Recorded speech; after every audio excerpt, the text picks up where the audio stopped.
وصف الأديب الراحل إحسان عبد القدوس الحب الأول في مقدمة إحدى قصصه قائلا: في حياة كل منا وهم جميل يسمى الحب الأول، لا تصدقوا، فإن حبك الأول هو حبك الأخير. وعن ذكريات الحب الأول قالت الفنانة الكبيرة شادية في حديثها لمجلة سيدتي: تعلقت في بداية حياتي بحب رومانسي لضابط شاب من أبناء الجيران اسمه أحمد، ولم يعلم أحد بأمره. ويوم عرض الفيلم الأول لصفقلي الجمهور وناداني لأول مرة باسم شادية. وأضافت: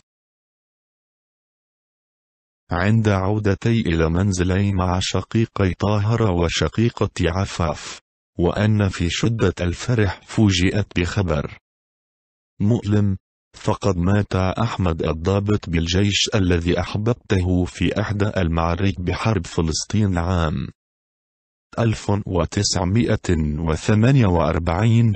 فبكيت بكاء حارا، فكان أحمد هو الشخص الوحيد الذي أحببته، والذي رفضت من أجله. جميع من تقدموا لخطبتي